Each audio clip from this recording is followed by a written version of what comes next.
Bueno, muy bien. Vamos a la palabra del Señor. Les invito a que puedan abrir su Biblia en el Salmo 119, versículo 33 al 40, por favor. Allí vamos a estar.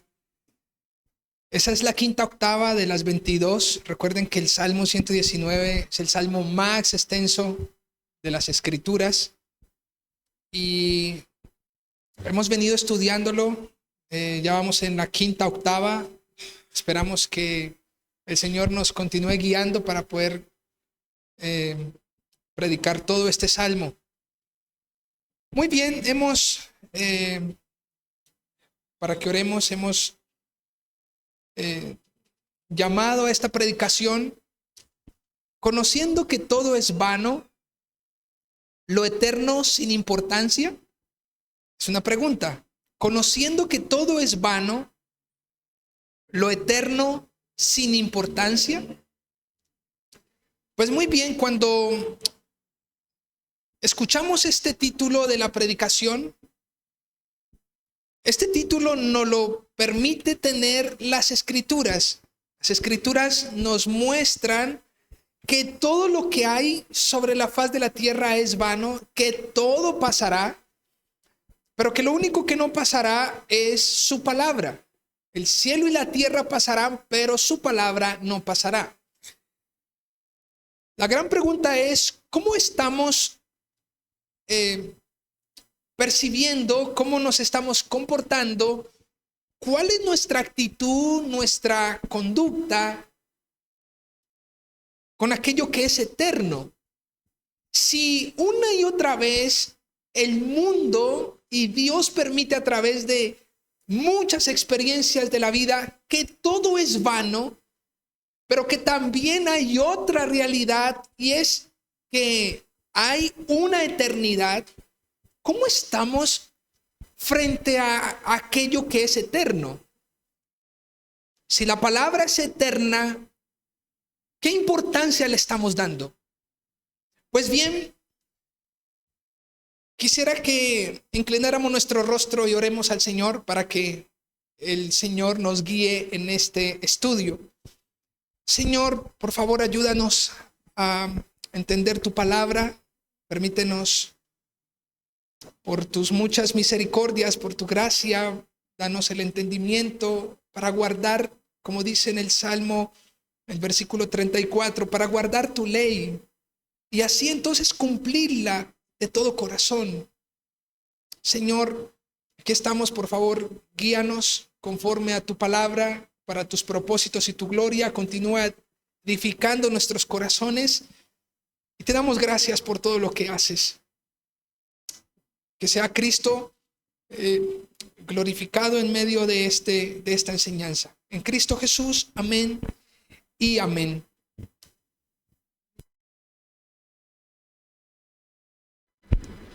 Muy bien, quiero empezar con una porción de un libro que yo creo que ustedes conocen y es El Progreso del Peregrino. En El Progreso del Peregrino hay un extracto en el libro que habla acerca de la feria de la vanidad, ¿sí?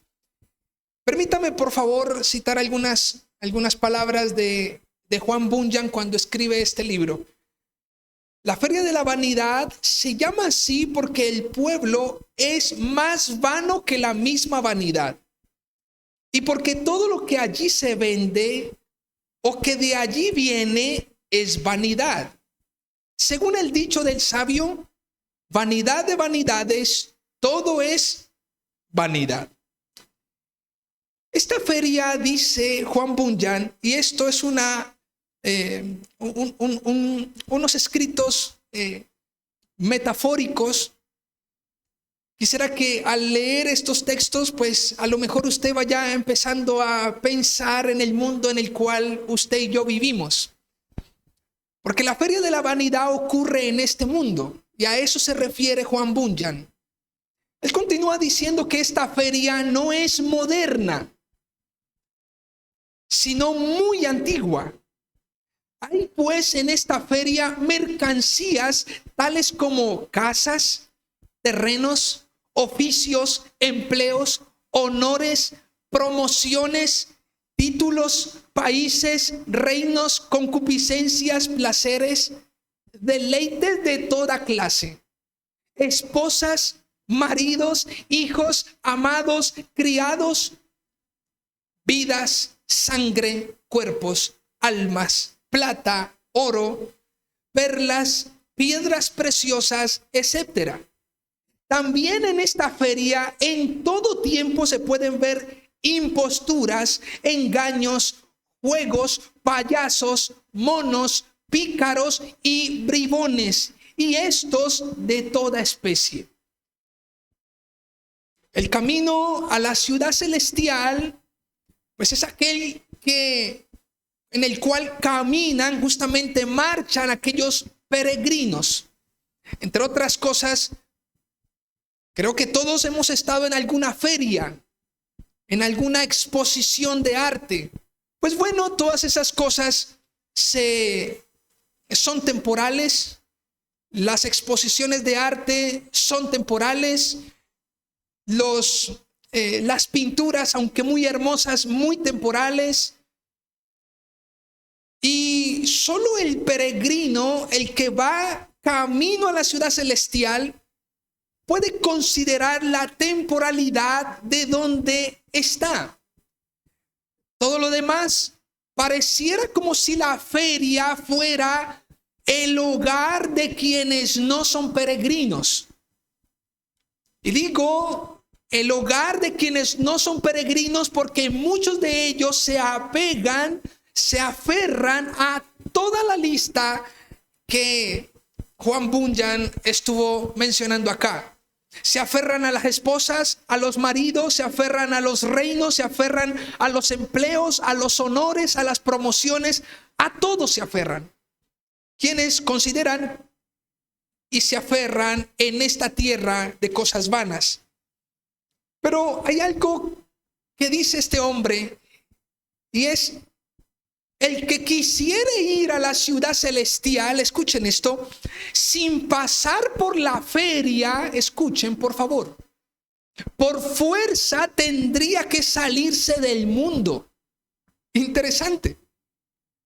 El que diga, no, pues todo es vano, así que yo como que me voy a irme de esta feria. Es imposible, querido amigo. Usted está en esta tierra y usted, al frente de sus ojos, hay vanidad de vanidades. Todo es vanidad. Y jamás usted podrá irse, escabullirse, apartarse, perderse de esta realidad. El que quisiere ir a la ciudad celestial sin pasar por la feria, por fuerza tendría que salirse del mundo. El mismo príncipe de los príncipes, cuando estuvo en el mundo, estamos hablando del Señor Jesucristo, el príncipe de los príncipes, atravesando en el mundo, cuando estuvo en el mundo, atravesó este pueblo para ir a su propio país y pasó en día de feria. Y según creo, había un hombre, había uno llamado Belcebú, que era el principal dueño de la feria, quien le invitó en persona a comprar sus vanidades. Esto lo vemos en Mateo capítulo 4, cuando Jesucristo fue tentado. Si te postras delante de mí, yo te daré los reinos de la tierra. Interesante. Aún el príncipe de los príncipes estuvo en semejante feria, en la feria de la vanidad. Belcebú, el principal dueño, le invitó a comprar sus vanidades y hasta le hubiera nombrado dueño de la feria si se hubiera consentido hacerle una reverencia al pasar por el pueblo. ¿Cuánto más nosotros, familia? Dígale que es a su lado. Abra sus ojos porque ahí delante hay vanidad de vanidades. Investigando un poco acerca de esto, lo entenderán ahora antes de ir al texto, o más bien el de desarrollo de los versículos. Investigando un poco, yo les comentaba el miércoles del estudio bíblico, aún han permanecido los escombros en el terremoto que sucedió en Venezuela. Ha sido lamentable esto, pero han permanecido los escombros allí y esos escombros no se desvanecen. Esos escombros han durado 15 días, si no los levantan de ahí durará un mes, pero lo que sí se descompone rápidamente es el cuerpo. El cuerpo, si no come, si no bebe, si no se hidrata, si muere el cuerpo, inmediatamente entra en descomposición y esto es rápido. Así que el hombre mirando hacia afuera ve vanidad de vanidades. Pero cuando el hombre se considera su propia carne y el estuche en el cual vive y habita su alma, también usted y yo somos polvo y nuestros cuerpos son temporales. Son mortales, se debilitan, las fuerzas se acaban. Cuando usted muere, usted hiede. En 3 días ya hiedes. Todas nuestras ganancias en esta vida simplemente se esfuman como espuma. Lo que mucho costó, y esto es una gran lección que la sabemos pero que ignoramos. Lo que costó construir en años, en 10 segundos se viene abajo. Todo es vanidad de vanidades. Es interesante entonces que podamos ir a desarrollar esta predicación. ¿Cuántos conocemos que todo es vano? Todo es vano, todo pasa. Pero aquello que es eterno, ¿qué importancia tiene para ti? Pues bien, permítame entonces, vamos al Salmo 119, por favor. Y permítame mencionarles que a lo largo de las octavas de los textos, que son unos bloques de 8 versículos que hemos venido estudiando, hay unos temas centrales. Y en la octava que nos corresponde el día de hoy, hay una temática que tiene que ver con aquella introducción que dimos, y es la vanidad. Quisiera compartirle tres puntos. Y alguno podrá decir, ¿a quién le importa lo eterno? ¿A quién le importa? Bueno, pues es una realidad que no deberíamos ignorar. A lo mejor si hubiese una realidad, pues estaríamos destinados a vivirla. Escuchen, si solamente hay una realidad, estaríamos ¿qué? Destinados a vivirla. Pero resulta que hay otra realidad. Y la Biblia nos expone estas dos realidades. Una realidad donde todo lo creado, donde todo lo que existe es vano. Y la otra realidad es que hay una eternidad. Escúcheme por favor. Algo que es tangible, algo que es objetivo, algo que es medible, algo que se puede llevar en el bolso, algo que puede introducirse y ponerse en el centro de los hogares, es la Biblia. Y es hoy por hoy, vuelvo y menciono algo que es tangible, algo que es objetivo, algo en el cual todas las personas tienen acceso, es la Biblia. Lo eterno en este mundo radica en un solo libro y se llama ¿cómo? La Biblia. Si las hojas de esta Biblia se arrancasen, si quemaran la Biblia, como lo han hecho muchas veces, esta palabra está en la imprenta, está puesta en estas hojas.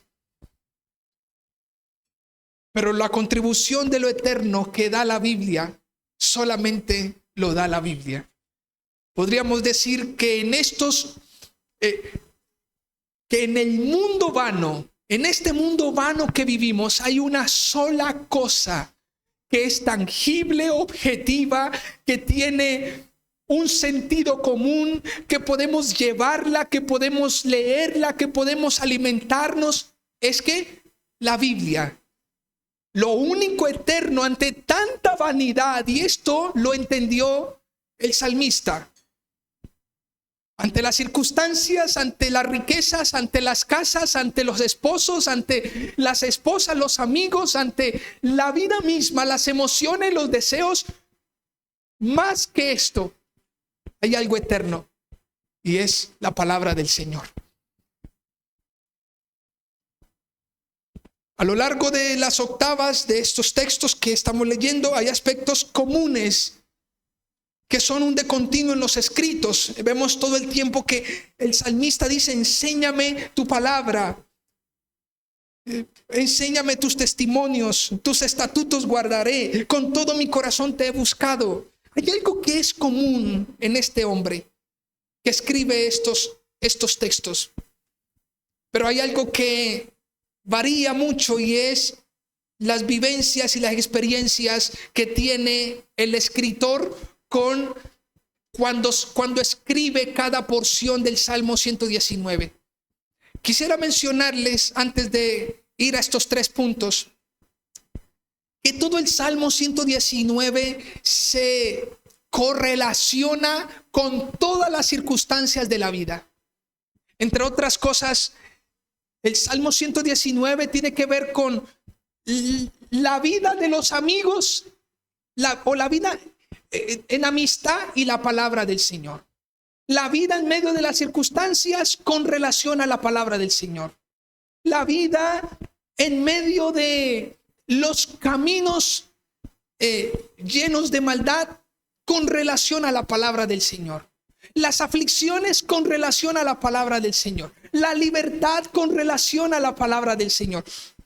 Todo se relaciona, y lo que nos muestra este salmo es que todo se relaciona en absoluto con la palabra del Señor. Todo lo que usted vive, querido amigo, sus circunstancias, los desaciertos, las decisiones, las bendiciones, las maldiciones, las consecuencias, todo tiene que ver y se relaciona con las Escrituras. Los padres y los hijos, los esposos, todo se relaciona ¿con qué? Con las Escrituras. Así que,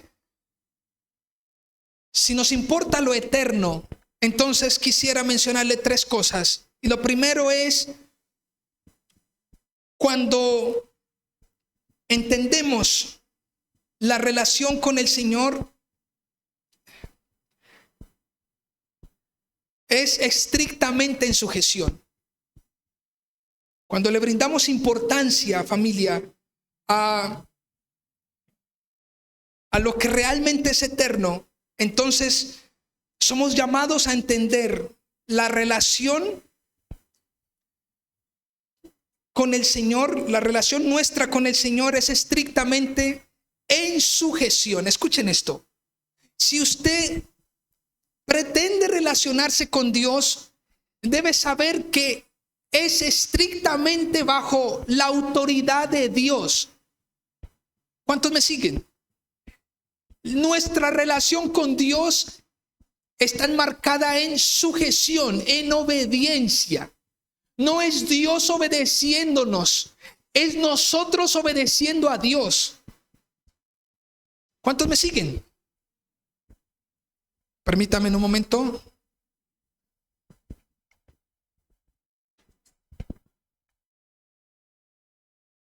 Ahora sí, es que ya estoy. Así que lo primero, si nos importa lo eterno, debemos saber y debemos entender que nuestra relación con el Señor es estrictamente ¿qué? En sujeción. Vamos a mirar los versículos 33 al 35. Mira lo que dice. Enséñame, oh Jehová, el camino de tus estatutos, y lo guardaré hasta el fin. Dame entendimiento y guardaré tu ley, y la cumpliré de todo corazón. Guíame por la senda de tus mandamientos, porque en ella tengo mi voluntad. Es hermoso. En estos versículos no encontramos el hombre o el peregrino tratando de ordenar los caminos del Señor, tratando de aconsejar o enseñarle a Dios. Permítame, la relación nuestra y de todo aquel que le importe lo eterno, que yo creo que debería ser a todo ser humano, pues debería entender, o deberíamos entender, de que nuestra relación con el Señor es estrictamente ¿qué? En sujeción. Aquí hay 3 palabras que resaltan en estos escritos. La primera es enséñame, estoy en la Reina Valera. Enséñame en el versículo 33. En el versículo 34 dice, dame entendimiento. En el versículo 35 dice, guíame. Son 3 palabras diferentes, pero que una lleva a la otra. Nadie puede entender lo que no ha sido o lo que no se le ha sido enseñado. Para entender debemos aprender. ¿Cómo voy a entender? Creo que cuando se entiende mejor las cosas, o cuando entendemos una receta, hacer una receta, nosotros lo hacemos con mayor diligencia, prontitud. Pues bien, permítame por favor, voy al versículo 33. El salmista considera que la relación con el Señor es estrictamente en sujeción, como lo hemos hablado. La obediencia para el salmista no era una opción. Creo que hay muchos errores en la manera como hoy se vive el cristianismo.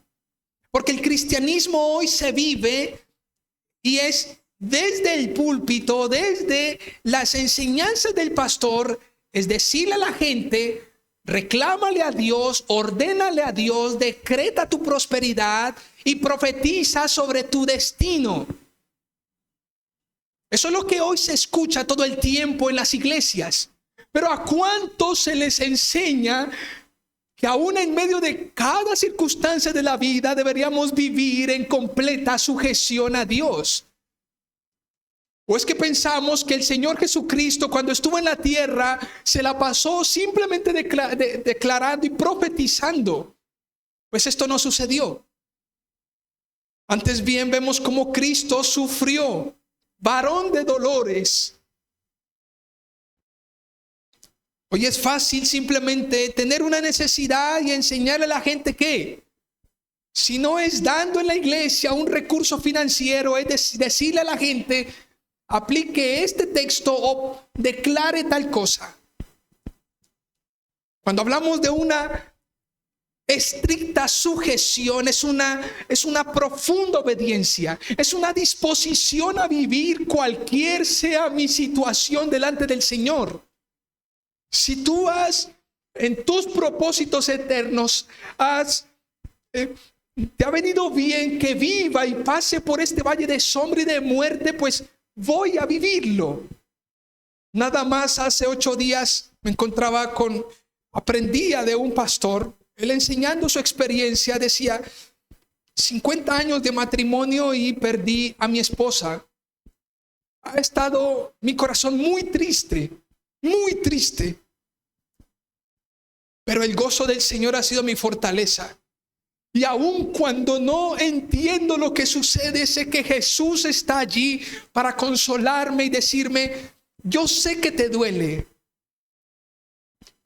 pero era lo propio que deberíamos hacer. Dios siempre sabe lo que hace aun cuando nos duele. La muerte de un ser querido.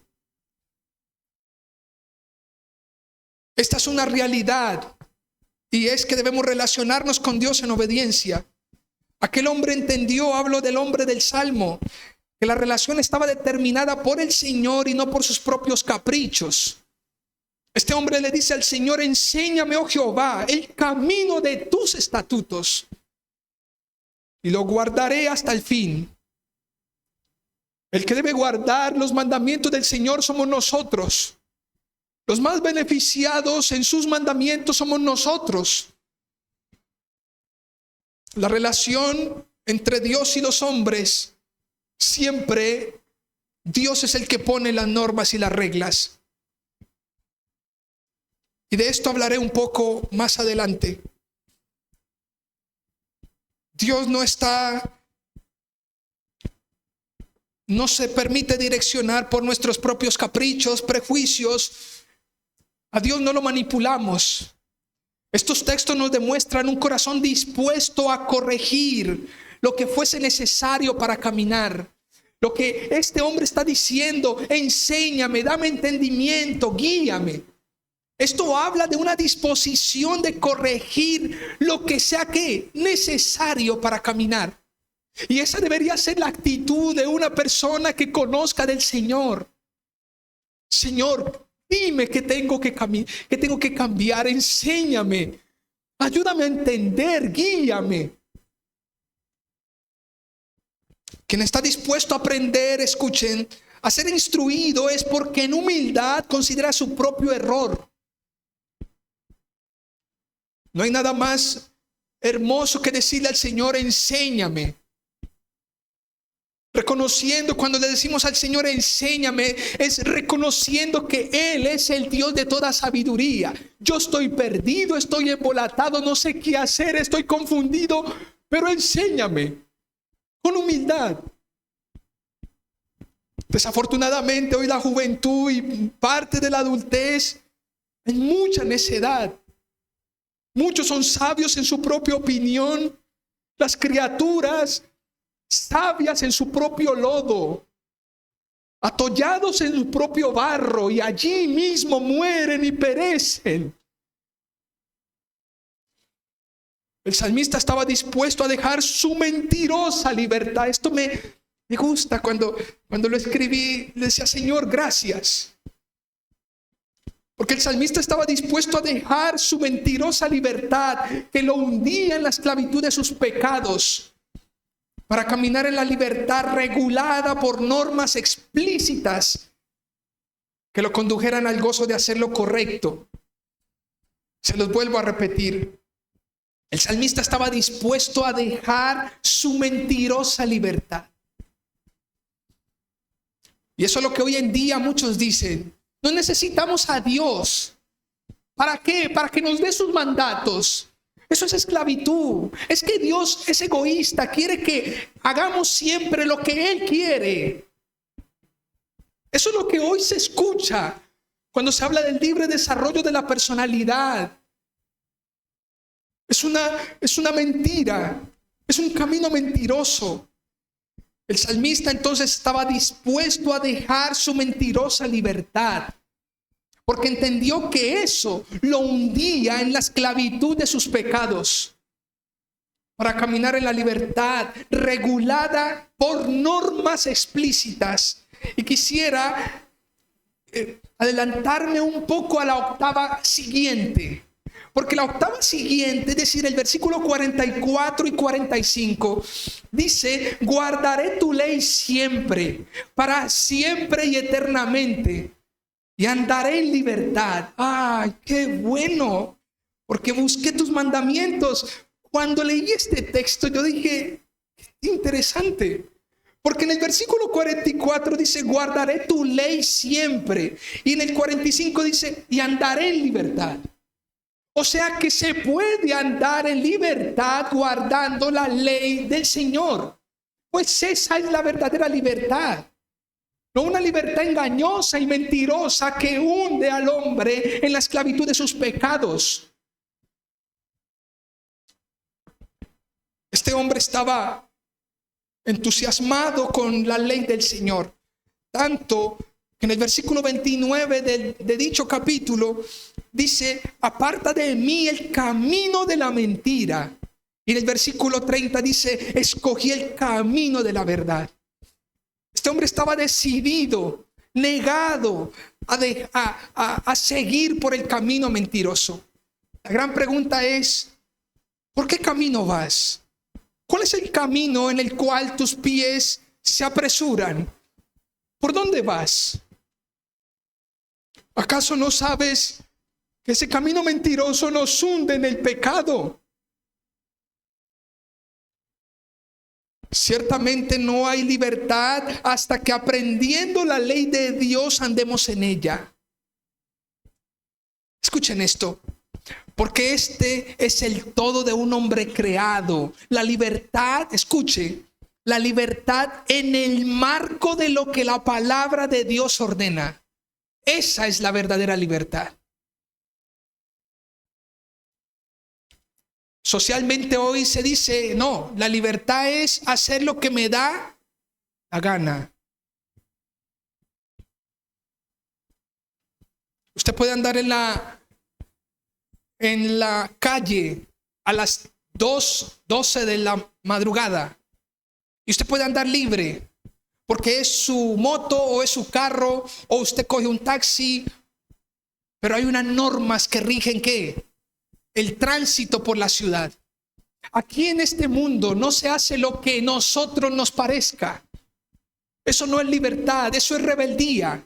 Porque somos personas, no somos dioses, somos seres creados, somos criaturas. Hay un creador que es el que constituye toda la normativa del universo. El 70% del mundo es agua. Creo que un poco más. Pero Dios tiene control de los océanos. Dios tiene control de absolutamente todo porque Él a todo le ha puesto límites. Él es el creador. ¿Por qué nosotros vamos a ser necios e ir en contra de sus normas? En 1 de Juan capítulo 5 dice que sus mandamientos no son gravosos. No es un problema para nosotros, será un problema para el necio. Pero vemos en este hombre que se deleitaba en la ley del Señor, que antes quería ¿qué? Quería conocer la ley. Es hermoso. Andemos en ella. La libertad no es libertad en el marco de lo que la propia concupiscencia ordena. Eso no es libertad. Porque entonces imagínese la libertad que tendríamos en este mundo. El caos que habría en este mundo, mucho más de lo que hay. O mejor, el reflejo mejor de la libertad mentirosa es lo que vemos en este mundo. Cada uno haciendo lo que ¿qué? Lo que bien le parezca. Y esto no es nuevo para la humanidad. En el tiempo de los jueces, cada vez que había un juez, dictaba unas normas, el pueblo ¿qué? Se ordenaba y caminaba. Pero cuando no había juez, el pueblo hacía lo que bien le parecía. La relación de una criatura con su creador no puede ser diferente a obedecer. Si nos vamos a relacionar con Dios, dígale que está a su lado, en obediencia. En obediencia. Sujétese a sus normas, a sus mandamientos. No puede ser diferente a obedecer. La relación de una criatura con su creador no puede ser diferente a obedecer, pues barro somos, no alfareros. Cuando Jesús abrió su boca para enseñar el sermón en aquel monte, lo hizo para que aprendiésemos. No lo hizo para que opináramos. Lo hizo para que el discípulo camine por dicho sendero. Cuando Jesús enseñó el sermón del monte, no le preguntó a nadie, ¿ustedes qué opinan? Les dijo, esto es lo que hay que hacer. Dice en Mateo 5:2 que cuando Jesús, puesto en pie, ya estaba la multitud reunida, dice, abrió su boca y les enseñaba. Siempre me ha llamado la atención ese versículo. Porque yo digo, es interesante porque cuando abrió la boca el Señor nunca la abrió para maltratarnos, sino para mostrar compasión, para enseñarnos. Cuando vemos en el versículo 34 que dice entendimiento, hay una disposición, dame entendimiento.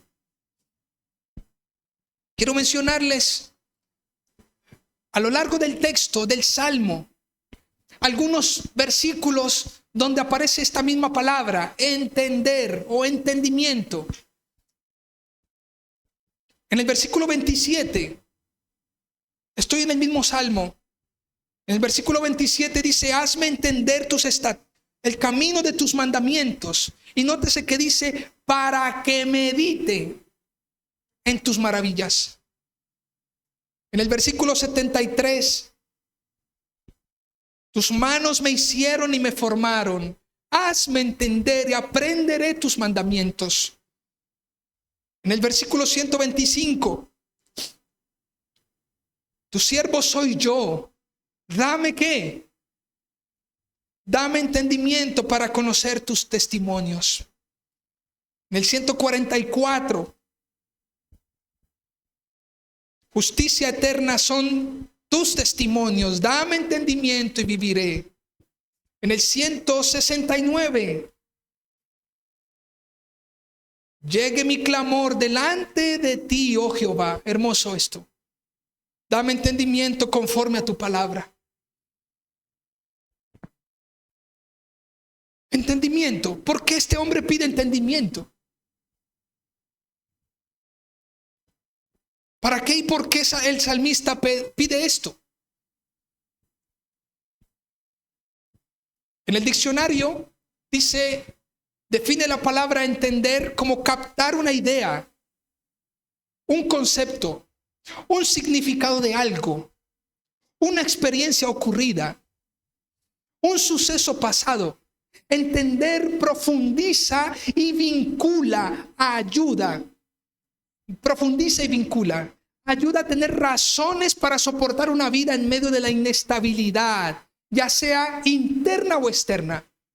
Lo que quiero decir es que, y ante estos textos, el salmista está pidiendo entender justamente para soportar su vida en medio de la inestabilidad, tanto interna como externa. El hombre es inestable. El hombre necesita, escuche por favor, un sostén mejor. El hombre necesita firmeza en medio de las vicisitudes de la vida. Nada es más rocoso, nada es más firme que la palabra del Señor, pues es eterna. Todo es temporal, todo es pasajero. Pero la Biblia enfatiza nuevamente que el cielo y la tierra pasarán. En el versículo 28 y 29, vayan a ese texto por favor, del mismo capítulo. Versículo dice, se deshace mi alma de ansiedad. Susténtame según tu palabra. Aparta de mí el camino de la mentira y en tu misericordia concédeme tu ley. Es hermoso porque lo que este hombre todo el tiempo está pidiendo es, dame a conocer tu palabra. Querida familia, no hay algo que usted vaya a necesitar mañana si no es la palabra. La Biblia usted la va a necesitar mañana. Quizás hoy no estés viviendo nuevas realidades, pero a tu vida vendrán nuevas realidades. Pastor, ¿y por qué me dice eso? Porque somos unos mortales, porque nuestra vida es dinámica, porque hoy reímos y mañana podemos llorar, porque hoy nos acompañan seres queridos y especiales y mañana puede que no estén. ¿Cómo te comportarás en ese momento? ¿De dónde soportarás tu vida? ¿Qué pedirás? Es interesante porque este hombre no está en medio del lodo diciendo, quítame este barro. Este hombre está diciendo, enséñame tu ley en medio del barro, enséñame. Quiero conocer tu palabra. Cuando su alma estaba abatida hasta el polvo, este hombre pide la palabra. El querer entender en el salmista muestra que la soberanía de Dios lo puede hacer, que en la soberanía de Dios lo puede hacer y otorgar.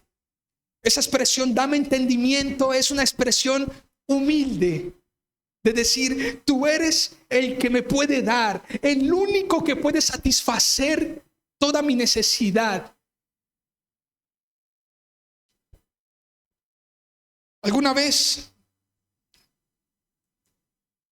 un hombre, escuché de Samuel Pérez Millos, aquel comentarista bíblico español, también relatando la muerte de su esposa. Dice que su esposa murió y que él estaba, por supuesto, triste, estaba bastante golpeado. Y dice que le tocaba predicar ese domingo. Tenía que ir a la iglesia, tenía que predicar, y sus hijos ya estaban grandecitos y le empezaron a decir como, ¿y qué ha pasado? ¿Por qué murió mamá? Y él ni quería predicar. La esposa de Samuel estaba enferma. Y él venía orando al Señor y le decía: Señor, dale un descanso a mi esposa. Permite que descanse mi esposa. Y entonces la respuesta de Dios fue retirarle el aliento de vida a la esposa de él. Él estaba un poco, claro, triste. Y justo antes de predicar, si no me sesgo el testimonio, es así. A lo mejor no podré entrar en detalles porque no recuerdo muy bien, pero es así lo que él contaba. Decía que cuando él fue a predicar, el Señor le permitió entender lo que había pasado. Le dijo: Samuel, le dio un texto en Apocalipsis, cuando dice que ya no hay más enfermedad, ya todo cesó en la eternidad. Y él entendió que su esposa, que si bien no la tenía allí enseguida, él entendió que su esposa estaba en unos pastos diferentes. Dios le dio el entendimiento, y eso permitió que ese hombre descansara. Dios es el que es rico en sabiduría y en toda ciencia. Él es el único de insondables juicios e inescrutables caminos, dicen Romanos. Él es el Dios de la Biblia, el Dios que hizo entender los sueños a Daniel que venían de Faraón. Lo que soñó Nabucodonosor, Daniel lo interpretó. Pero también aquellos sueños, cuando Josué también fue llamado a interpretarlos.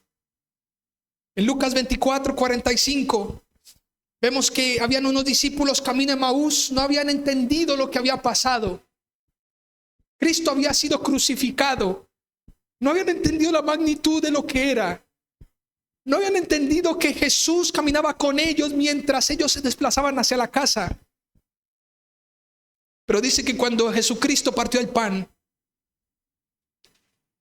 sobre ellos vino el entendimiento. Dios les abrió el entendimiento. Es interesante porque esta petición no es una oración caprichosa de quien pretende entender un suceso o una experiencia propia. Escuchen, desde un corazón que rehúsa obedecer al Señor. Mire, por favor, présteme atención acá. Hay quienes buscan entender los sucesos y las experiencias de la vida, pero sin un gramo de disposición a obedecer. Lo que este hombre está diciendo es: dame entendimiento y guardaré tu ley. Hazme entender quién fue el que formó todos mis huesos. Hazme entender de dónde me has sacado. Y entonces cumpliré de todo corazón. Esta petición en este salmo radica en querer glorificar al Señor. Glorificamos al Señor cuando obedecemos su palabra. En el versículo 35 hay una disposición, y es: guíame por la senda de tus mandamientos. Pero ¿quién podrá guiar sino el que conoce? Sería bueno que cuando saliéramos de aquí le dijéramos a algún amigo que nos guiara en la vida.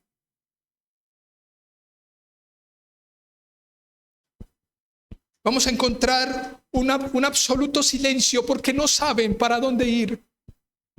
Son simples mortales todos los que estamos aquí en esta tierra. De no ser por la sabiduría y la ciencia que Dios da por medio de su palabra, no entenderíamos nada. Es interesante porque el salmista tiene puesta su voluntad. Mira lo que dice el texto: guíame por la senda de tus mandamientos, porque en ella tengo mi voluntad. Me puse a buscar la definición de voluntad y es toda facultad consciente para decidir y dirigir su propia conducta hacia una dirección determinada. Entre otras cosas, el texto podría decir, porque en ella tengo toda mi conciencia, soy consciente, toda la facultad que me has dado, toda la capacidad que tengo, la he puesto y la he fijado en ti. Tengo mi voluntad. Esto nuevamente nos ayuda a entender que nuestra voluntad debe ser dirigida por la voluntad de Dios. Mire, querido amigo, si usted vive según su voluntad, se va a estrellar contra las peñas. Tu vida se va a estrellar. En esta feria de vanidades vas a tener decepciones en tus concupiscencias. Vas a tener decepciones en tus apegos férreos a la plata, al oro, a las posesiones. Vas a tener un conflicto en este mundo si amas más las riquezas.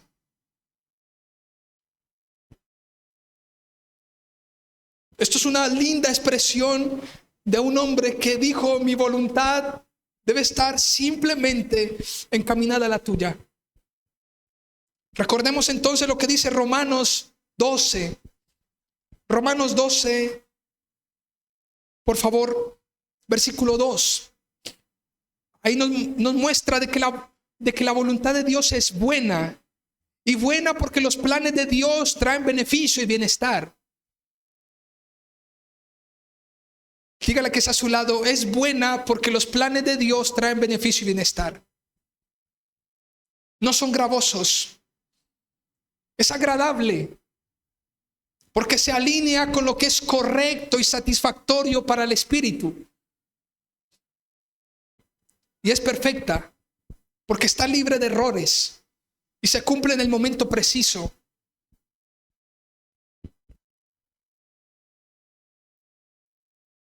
Vemos a Jesucristo con una voluntad humana totalmente rendida a la voluntad del Padre en el Getsemaní. Totalmente, teniendo una voluntad humana totalmente rendida y abnegada a la voluntad de su Padre. Así que, conociendo que todo es vano,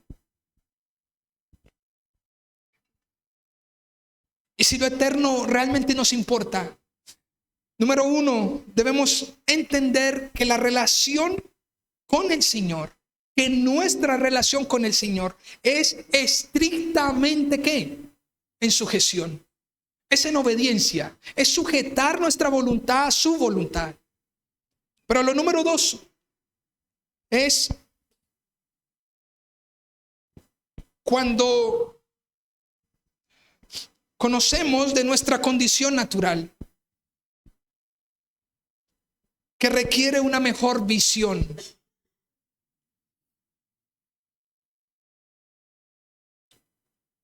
Cuando conocemos de nuestra condición natural, que requiere una mejor visión. Si realmente importa lo eterno para ti, debes entender de que la manera como ves las cosas debe cambiar. Nuestra visión debe cambiar.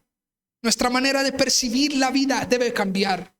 Y esto lo dice y nos lo enseña el versículo 36 y 37.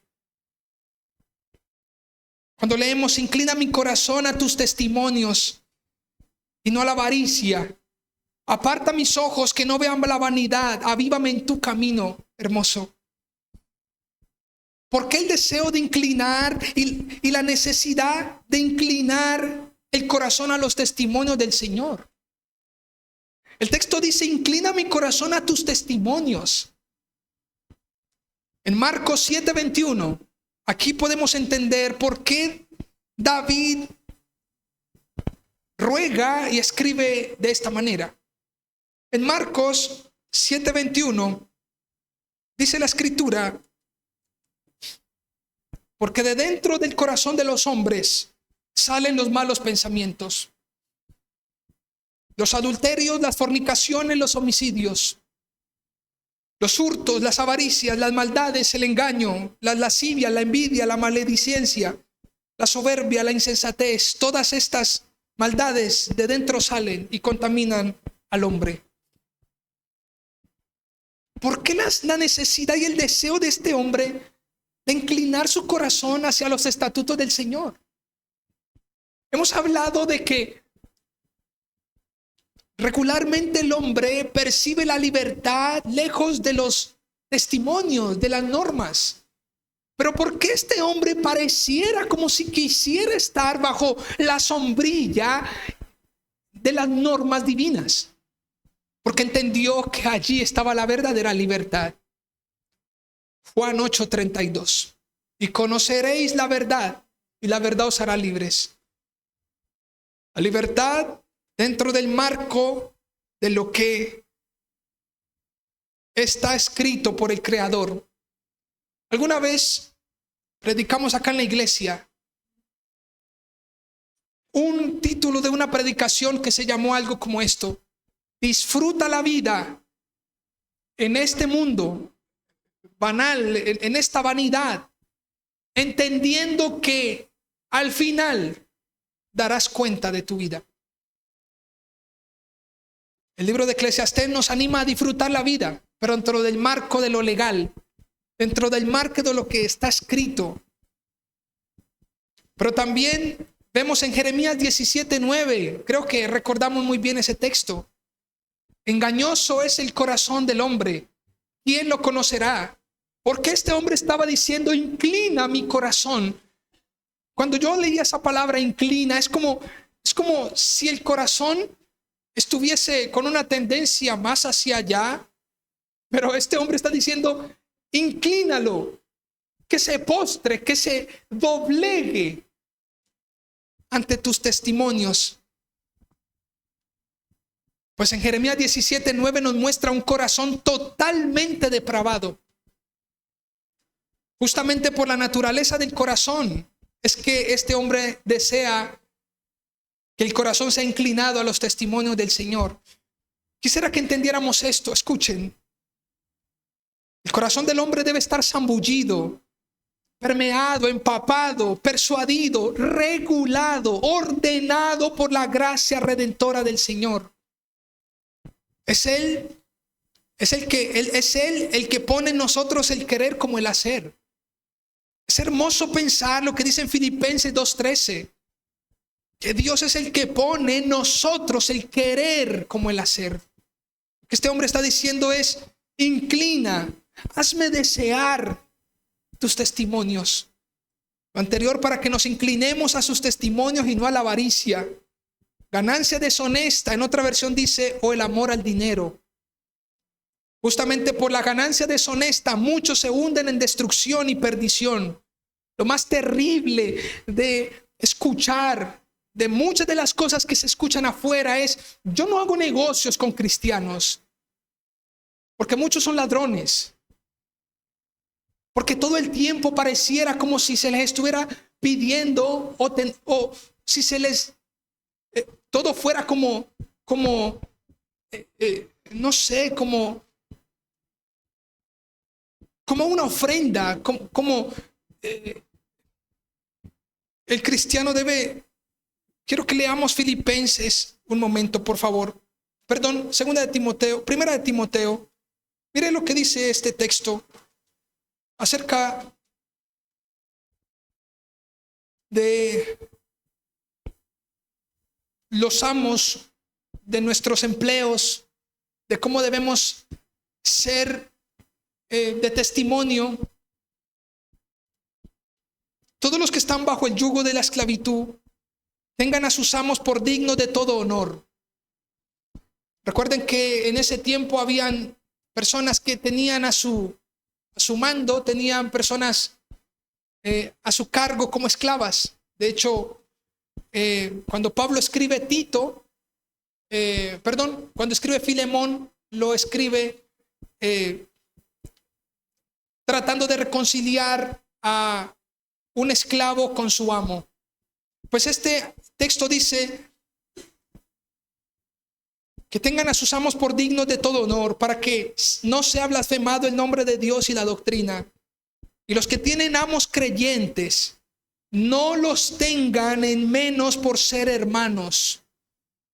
Así que no es que él es mi jefe y entonces es como, no, pues él me tolera, no los tengamos por menos por ser hermanos, sino sírvanles mejor, por cuanto son creyentes y amados los que benefician de su buen servicio. Esto enseña y exhorta, dice Pablo. Y todo esto porque debemos entender, familia, en el contexto de Primera de Timoteo, que Timoteo está hablando acerca de el amor al dinero. Hay muchas cosas ilícitas que se corrompen justamente para satisfacer necesidades. No es que está faltando algo en el trabajo. Experiencias he escuchado de personas que muchas veces han cobrado mucho más de lo que han trabajado. Se han dado cuenta y los han expulsado por la puerta de atrás. Pues esto no está bien. Quisiera que leyéramos un texto que aparece en Isaías 33, el versículo 15 al 17. Isaías 33. Miren por favor, esto es hermoso. Versículo 15, el que camina en justicia y habla lo recto, el que aborrece la ganancia de violencias, el que sacude sus manos para no recibir cohecho, el que tapa sus oídos para no oír propuestas sanguinarias, el que cierra sus ojos para no ver cosa mala, este habitará en las alturas. Fortaleza de roca será su lugar de refugio. Se le dará su pan y sus aguas serán ¿qué? Seguras. Tus ojos verán al rey en su hermosura, verán la tierra que está lejos. Hermoso. Hay una garantía para el hombre y la mujer piadosa. Es una garantía si hacemos bien las cosas con honestidad y con honradez. No con avaricia, no con ganancias deshonestas. Pues el Señor asegurará nuestro pan, nuestras aguas serán seguras y nuestros ojos verán al Rey. La tierra que vemos ¿qué? De lejos. Recuerde que usted y yo estamos pasando por una feria de ¿qué? De la vanidad. Pero el texto también habla acerca de aparta mis oídos que no vean la vanidad. Y hablando un poco acerca de la secuencia. Todo empieza por querer. Y esta secuencia la describe Primera de Timoteo 6, del 7 al 10. Primera de Timoteo, Pablo muestra esto. Primero, muchos son los que quieren. O todo empieza porque quieren. ¿Quieren qué? Pues su corazón, ganancias deshonestas y la avaricia y tener. Todo empieza por querer. Para luego caer en tentación, dice Pablo. Pero luego se hunden en codicias. Cuando caen en tentación, es como si fueran un fango al que han caído y se encuentran en codicias. Y la definición de esta palabra es un deseo egoísta y desmesurado por poseer lo que le pertenece a otros o acumular bienes materiales. Necias y dañosas. Lo otro es que se extravían. Y lo final es que son traspasados por muchos dolores. Miremos lo que dice rápidamente en Eclesiastés 5:10. Eclesiastés capítulo 5, versículo 10.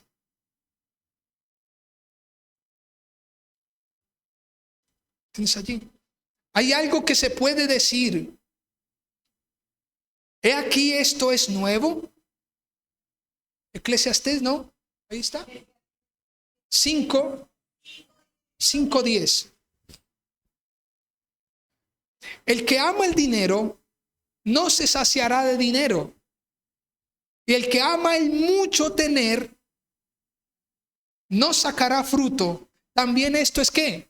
Es vanidad. El que ama ¿qué? No se saciará del dinero.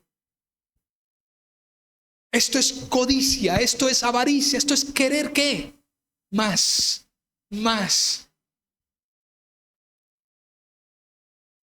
En Jeremías 17:11. Jeremías 17:11. Como la perdiz que cubre lo que no puso, es el que injustamente amontona riquezas. En la mitad de sus días las dejará y en su postrimería será insensato. El que acumula riquezas que no son ¿qué? Que no son suyas. Dice, el que injustamente amontona riquezas. Pastor, o sea que uno puede ahorrar, uno puede, claro, usted puede ahorrar. El problema es que usted ¿qué? Amontone lo que no es suyo. Lo que hizo Zaqueo fue amontonar lo que no le correspondía. Inmediatamente vino el Señor Jesucristo. Ese hombre tuvo un encuentro con el Señor. El Señor Jesucristo fue a su casa y Zaqueo ¿qué dijo? Pues voy a devolver esto porque no es mío. La petición del salmista constata con el versículo 14 del Salmo 119. Me he gozado en el camino de tus testimonios más que de toda riqueza. Considerar además la idea del texto. Cuando David escribe este texto, a mí meditando en este pasaje, yo decía, interesante porque David entendió la vulnerabilidad y la exposición de su corazón. Fue sincero, ¿no les parece? David dijo, esto está al frente mío, Señor.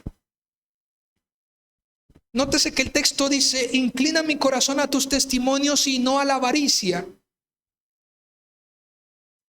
No diciendo que la avaricia iba a desaparecer. Allí estaba. No quiero vivir esto. No quiero estar en esto. Más bien, no diciendo que lo vano iba a desaparecer. Cuando vamos al texto, lo que sigue es un poco breve. Cuando vamos al texto siguiente, vemos un concepto y es la vanidad. Aparta mis ojos que no vean la vanidad. Y haciendo un contraste con el versículo 18 y 37, por favor, miren ese contraste. Porque en el versículo 18 dice, abre mis ojos y miraré las maravillas de tu ley. Pero luego en el 37 dice, aparta mis ojos que no vean la vanidad. Eso es interesante. No quiero ver esto, pero lo que quiero ver es esto. Yo quiero ver las maravillas de tu ley. Lo que no quiero ver es, no quiero que mis ojos estén apegados a lo que es vano. Y nótese que el versículo 37 no invalida la feria de la vanidad. Es una realidad, iglesia. Si usted nota, dice, aparta mis ojos que no vean ¿qué? La vanidad. O sea que siempre ¿qué? Siempre va a estar. Lo que este hombre está orando es, no quiero que mis ojos estén pegados a esto. Y esto nos enseña que usted y yo vamos a tener apegos en algún momento. Pero lo que debemos saber es, No quiero estar, aunque me des esto, no quiero que mis ojos estén, ¿qué? Pegados a esto. Aunque me prospere la vida, no quiero que mis ojos se entretengan en esto. Enséñame las maravillas de tu ley. Y esto es lo que hace especial esta petición. El salmista estaba expuesto, mas no quería que sus ojos estuvieran fijos en cosas temporales, atractivas pero pasajeras, entretenidas pero dañinas, con apariencia buena pero que conducen a la perdición. Ay, si viera, pastor, vea, me conseguí un trabajo tan bueno, tan bueno. Ok, no, pues ahí me gano mucho dinero, está bien, estoy mejor, ajá. ¿Y cómo estás con el Señor? ¿Por qué has dejado a un lado al Señor? Ahora no te congregas, ahora no lees la palabra, ahora no oras. Ese trabajo fue muy bueno. No hay algo que sea tan difícil, o mejor, damos gracias a Dios por las cosas difíciles que nos trajeron al Señor. Pero Dios nos libre de las cosas tan fáciles que nos alejen de Él. Es que esto está como muy cómodo, está como muy fácil. Dios nos libre de esas comodidades que nos aparten de Él. Antes, bendito sea el Señor por las circunstancias difíciles que me trajeron a Él.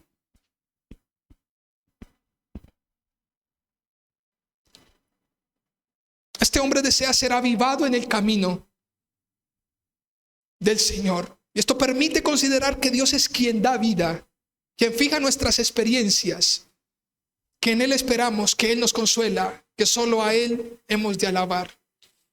Miren el Salmo 71, por favor. Salmo 71, versículo 19 al 22. Y tu justicia, oh Dios, hasta lo excelso. Tú has hecho grandes cosas. Oh Dios, ¿quién como tú? Tú que me has hecho ver muchas angustias y males, volverás a darme vida y de nuevo me levantarás de los abismos de la tierra. ¡Qué lindo! Yo me imagino a este hombre viviendo las aflicciones. De hecho, el título del Salmo 71 es la oración de un anciano. Un hombre que ha vivido, pero un hombre que ha aceptado la voluntad del Señor. Tú me has hecho ver muchas angustias y males, pero volverás a darme vida. Esto es una manera reverente de esperar en Dios. En ti estaba que mis pies pasaran por este valle de sombra, pero también en ti está que tú eres mi pastor. Y nada me faltará. En ti espero, Señor.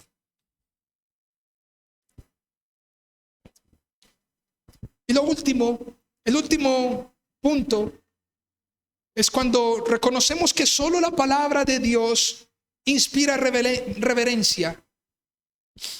Solo la palabra de Dios inspira reverencia y vivifica el alma. Mire, por favor, entendamos esto. No hay otra cosa, como lo hablamos ahora,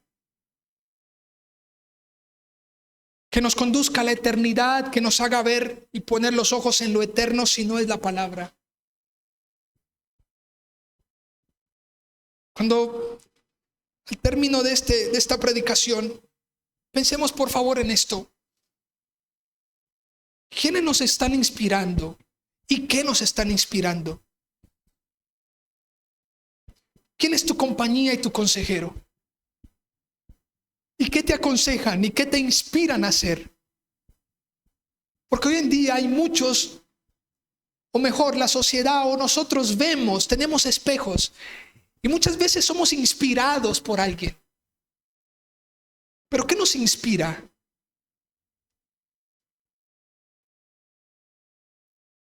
Y pensemos si eso a lo cual nos están inspirando es eterno o simplemente es vano.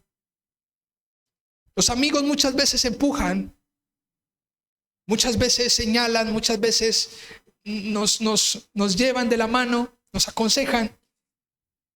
Pero pregúntame, ¿qué pasaría si las Escrituras fueran tu consejero? Si tú consultaras a Dios, no tan solo en oración, sino que tú dispusieras de tiempo en tu casa y leyeras la palabra del Señor. Piensa qué diferente fuera la vida. En el Salmo 119, versículo 99 dice: más que todos mis enseñadores he entendido, porque tus testimonios son mi meditación. Más que los viejos he entendido, porque he guardado tus testimonios. De todo mal camino contuve mis pies para guardar tu palabra. Hermoso. Finalmente, familia, en el versículo 38 dice: confirma tu palabra a tu siervo, que te teme. En la otra versión dice que inspira reverencia por ti. El efecto de las Escrituras en el corazón del ser humano es cuando la palabra permea el corazón. No le queda de otra a ese corazón sino mostrar reverencia a Dios. Escúcheme por favor y míreme acá. Usted sabrá cuánto hay de la palabra de Dios en su corazón, en la manera como temas, respetes al Señor. Ahí sabrás cuánto de las Escrituras hay en tu corazón. Porque las Escrituras no van a hacer que seas harina de otro costal. Las Escrituras van a formar un corazón temeroso y reverente a Dios. Ese es el efecto de la palabra. Y cuando leemos cuando dice confirma tu palabra a tu siervo, escribí algo acá. Esa no es una expresión de confirmación como hoy día se busca cuando un falso profeta da una palabra. Hay personas que dicen: Señor, ¿es verdad lo que dijo el profeta? Por favor, hazme entender y muéstrame. Y abre la Biblia. Oh Señor, no me has confirmado. Esta no es una expresión que tenga que ver con eso. Si vemos, la palabra inspira reverencia por él. La petición de David era que la palabra que ya venía siendo enseñada fuera arraigada y profundizada. Confirma lo que ya me has enseñado, pero no lo que viene de un falso profeta. Escuchen esto. Debemos entender que la palabra escrita no confirma lo que verdaderamente o lo que verbalmente un hombre dice. Es que el profeta ya me dijo algo, entonces yo quiero venir a confirmarlo con la palabra. Primero, la palabra de ese hombre no es más que la palabra escrita. Ella misma es su propia confirmación. Lo que debemos hacer es zambullirnos en las Escrituras. Vaya sorpresa cuando a veces enseñamos a los estudiantes en el seminario. Vaya sorpresa, porque muchos no conocen las Escrituras. Pareciera como si la Biblia la entendieran de manera aislada, como si fuera un rompecabezas que jamás tuviese fin. Como si el Señor nos hubiera dado unas piezas y entiéndanse como pueda. El Señor por su Espíritu nos da las piezas y nos ayuda a que compaginen, a que conecten perfectamente, y esto hace de un corazón recto. En el versículo 7 del mismo capítulo dice: te alabaré con rectitud de corazón, cuando aprendiere tus justos juicios. David deseaba que la palabra produjera efecto en su corazón delante de Dios, y es un temor reverente.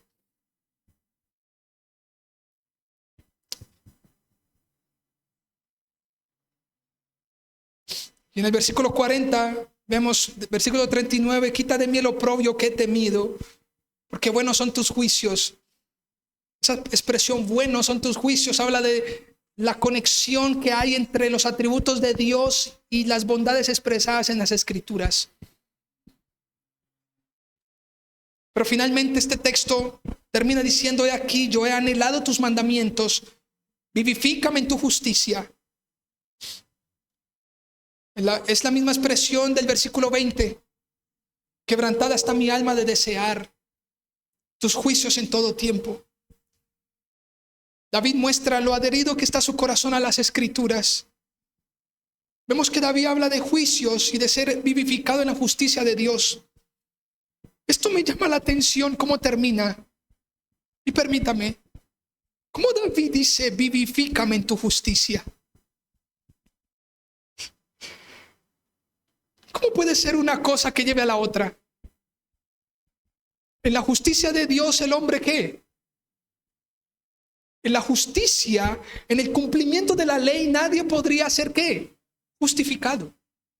Pero ahora David está diciendo vivifícame en tu justicia. Y entonces analizo el texto.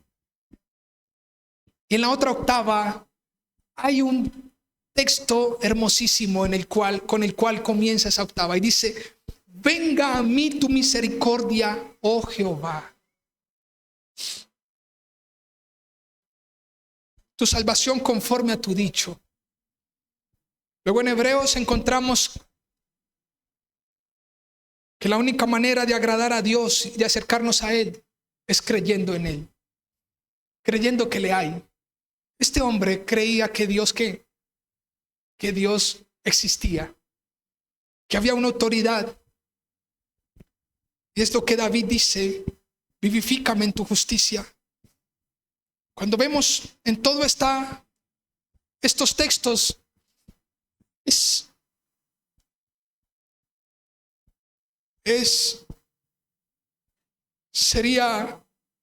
no podría terminar, de hecho, sin ver a Cristo en cada porción de cada texto. En Hebreos nos muestra a un Mesías, a nuestro Señor Jesucristo, aprendiendo obediencia. Nos muestra al Señor Jesucristo con entendimiento, guardando la ley del Señor, siendo guiado en la senda de los mandamientos del Padre, colocando toda su voluntad a disposición y sujeta estrictamente a la del Padre, inclinando su corazón a los testimonios del Señor. Mateo capítulo 4, cuando Satanás le dice: pues si te postras, te daré todos los reinos de esta tierra. Él también fue tentado, fue expuesto a la vanidad, a esta feria, pero su corazón nunca fue avaro. Recorrió como siervo, versículo 38, recorrió como siervo, habiéndole confirmado la palabra. Fue el Padre el que quitó el oprobio de nuestro Señor Jesucristo. Nuestro Señor siempre fue reverente a su Padre. Así que en toda esta octava está el Señor Jesús.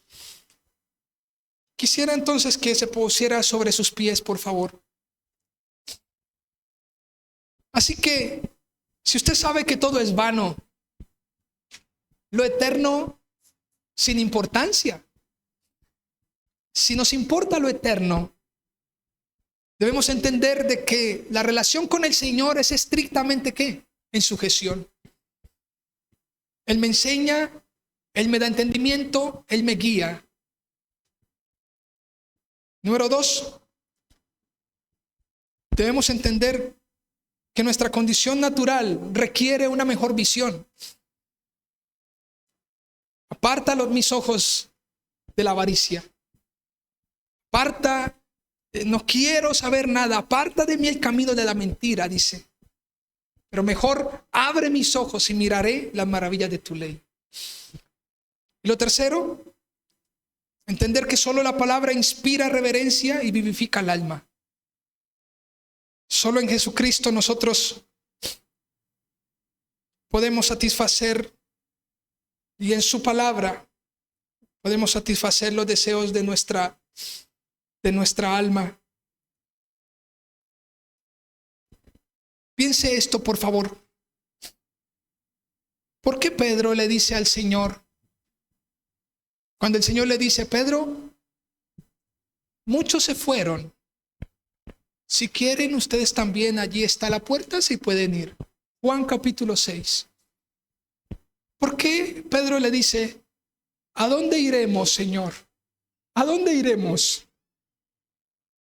Si solo tú tienes palabras de vida eterna. ¿Por qué le dice eso?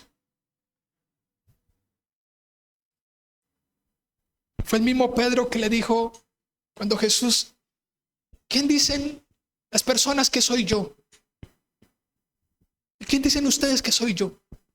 Y Pedro se levanta y dice, tú eres el Cristo, el Hijo del Dios viviente.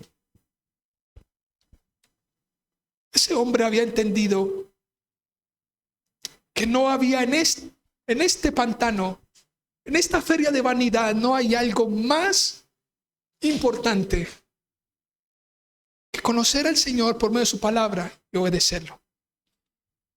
Oremos al Señor. Señor, gracias por todo lo que haces.